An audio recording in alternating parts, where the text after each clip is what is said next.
ಎಣ್ಣೆ 1-2 ಚಮಚದಷ್ಟು, ಜೀರಿಗೆ 1 ಚಮಚದಷ್ಟು, 1 ಟೀ ಸ್ಪೂನಷ್ಟು, 1 ಮೀಡಿಯಮ್ ಸೈಜ್ ಈರುಳ್ಳಿ, ಹಸಿರು ಮೆಣಸಿನ್ಕಾಯಿ. ಈಗ ಈರುಳ್ಳಿ ಬೆಂದಿದೆ, ಅರ್ಧ ಮಟ್ಟಕ್ಕಷ್ಟು ಬೆಂದರೆ ಸಾಕು. ಇದು ಚೆನ್ನಾಗಿ 3-4 ಸಲ ತೊಳೆದಿಟ್ಕೊಂಡಿರೋ ಪಾಲಕ್ ಸೊಪ್ಪು, 4-5 ಹಿಡಿಯಷ್ಟು, ಹುಣಸೆ ಹಣ್ಣು ಸ್ವಲ್ಪ ಸಣ್ಣ ಲಿಂಬೆಹಣ್ಣು ಗಾತ್ರದಷ್ಟು. ಸೊಪ್ಪೆಲ್ಲ ಬೆಂದಿದೆ, ಮೆತ್ತಗಾಗಿದೆ. ಇಷ್ಟು ಮಟ್ಟಿಗೆ ಬೇಯಿಸ್ಕೊಂಡ್ರೆ ಸಾಕಾಗತ್ತೆ. ರುಬ್ಕೋಬೇಕು ತಣ್ಣಗಾಗಲಿ. ಈಗ ಬೇಯಿಸಿಟ್ಕೊಂಡಿರೋ ಪಾಲಕ್ ಸೊಪ್ಪು ತಣ್ಣಗಾಗಿದೆ, ಮಿಕ್ಸಿ ಜಾರ್ಗೆ ಸೇರಿಸ್ಕೊಳ್ತಾ ಇದ್ದೀನಿ. ರುಬ್ಕೊಂಡಿದ್ದಾಗಿದೆ. ಮುಂದಿನ ಸ್ಟೆಪ್ಪಲ್ಲಿ ಬಾಣಲೆ ಇಟ್ಕೊಂಡಿದ್ದೀನಿ. ಎಣ್ಣೆ 1-2 ಚಮಚದಷ್ಟು, ಕಡಲೆಬೇಳೆ ಮತ್ತು ಸಾಸಿವೆ, ಉದ್ದಿನಬೇಳೆ ಕೂಡ ಹಾಕ್ಕೋಬೋದು. ಕಡಲೆಬೇಳೆ ಕೆಂಪಾಗಲಿ.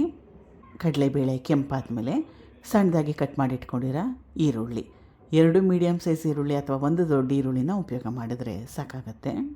ತೆಳುವಾಗಿ ಕಟ್ ಮಾಡಿ ಇಟ್ಕೊಂಡಿರೋ ಬೆಳ್ಳುಳ್ಳಿ, ಸುಮಾರು 8-10 ಸೆಳಷ್ಟು, ಒಣಮೆಣಸಿನ್ಕಾಯಿ.